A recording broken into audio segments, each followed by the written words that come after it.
कृष्णाय वासुदेवाय हरये परमात्मने प्रणतक्लेशनाशाय गोविन्दाय नमो नमः। चित्रैपदैश्च गम्भीरैः वाक्यैर्मानिनैरखण्डितैः गुरुभावं व्यञ्जयन्ति पातः श्रीजयतीर्थवाक्। तपस्वाध्याय शुश्रूषा कृष्णपूजारतं मुनिं विश्वेशम् इष्टदं वन्दे परिव्राट्चक्रवर्तिनम्। I bow to His Holiness Sri Vishwaprasannatirtha Swamiji and all the devotees of Sri Madhvacharya. The essence and the inner meaning of Vedic literature, epic, poetic literature was brought to limelight by Sri Madhvacharya for the benefit of the mankind. To understand and get deeper insights of his teachings, we need some commentaries. These commentaries were written by Sri Jayateertaru, who was taught by Sri Madhvacharya himself. For example, during our exam time, a friend acts like a best teacher. He explains the same concepts in a simpler way so that we can understand and pass the exam. Similarly, to pass the exam of life or to attain moksha, we have Sri Madhvacharya's teachings. These teachings were simplified by Sri Jayatirtha through his commentaries, that is tikas, to make us understand it in an easier way. Thus, Jayatirtha was also called as Tikacharya for writing the tikas on Sri Madhvacharya's teachings. Let us understand the impact and circumstances behind Kim Pashupurvadehe. Dondo Raya or Dondo Pant was born to Raghunatha Deshpande and Sakkubai Kapil in Mangalwadi. He was born in an affluent family and was taught horse riding and archery. Dondo Raya was very well versed in archery. Thus, he is also considered as the incarnation of Arjuna. Once Dondo Raya was passing through the forest and he felt very thirsty. He saw Bhima river nearby and entered the river along with the horse to quench his thirst like an animal. On the other side of the river bank, Sri Akshobhyatirtha was teaching his students and noticed this incident from Dondoraya and questioned Kim Pashu Purvadehe, which means were you born as an animal in your previous birth? This question from Akshobhyatirtha triggered Dondoraya to recall his previous birth of being a bull and also to understand his motive in his present life. He recalls that he was born as a bull in his previous life. This bull was always with Sri Madhvacharya and was carrying his works on his back. Whenever Acharya was teaching his students, this bull used to sit next to him and listen all his teachings and lessons taught by Sri Madhvacharya. Once, one of Acharya's students asked that who would be writing the commentaries for his teachings, as Madhvacharya's teachings were very difficult to understand. Acharya said that Vyakyasyati Esha Gorat, which means the bull would be writing the commentaries for his work. This shocked the students as they were expecting one of them would be picked to write the commentaries for Acharya's teachings. One of the students was so angry that he cursed the bull as Sarpadashtom Briyeta, which means let the bull be bitten by the serpent. Right after the curse, a serpent bit the bull and the bull was almost about to die. And Madhvacharya saved its life by reciting Sri Dwadasha Stotra composed by himself.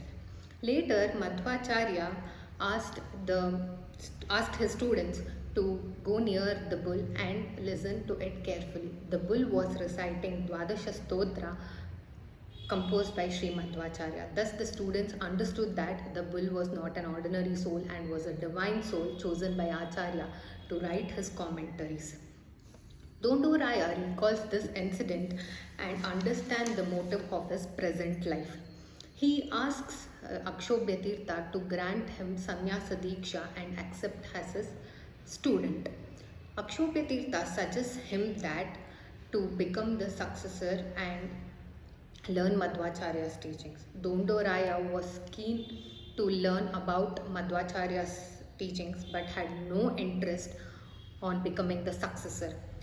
Akshobhyatirtha also warns Dondoraya that his family would oppose his decision of becoming the saint.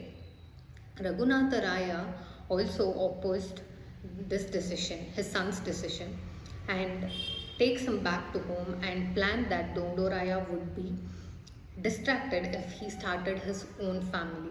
As there is a saying, man proposes and God disposes, Raghunatha Raya's intentions were not fruitful.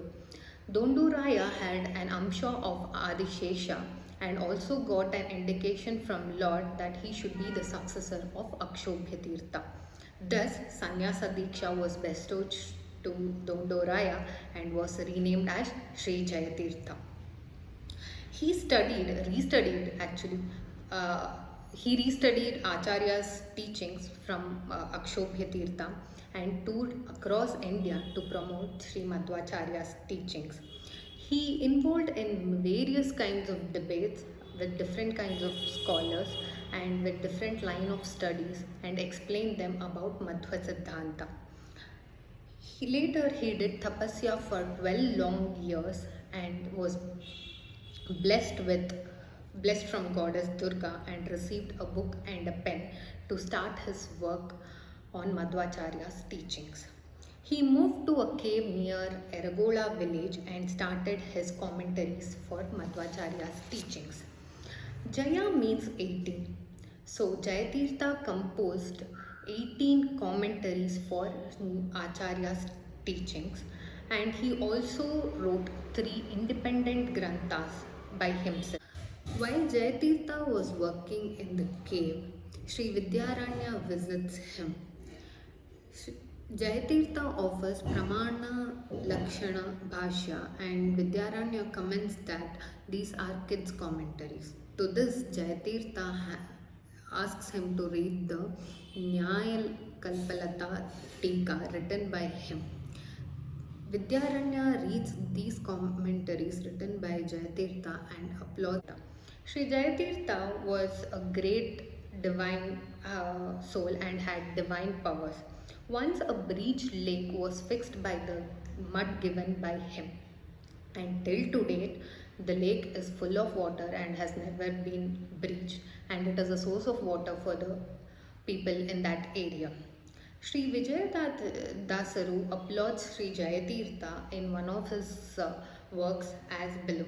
Jaya endu nudidare Jayashilanaguva, Ya endu nudidare Yamananjuva, T endu nudidare Timirapataka Tha endu nudidare Tapatraya Parihara, which means by reciting the letter Ja, one will achieve all the success.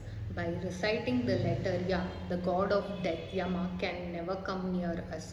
By reciting the letter Ti, all the sins gained through incorrect knowledge or the science knowledge will be cleansed. And by reciting the letter Tha, all the problems will be resolved.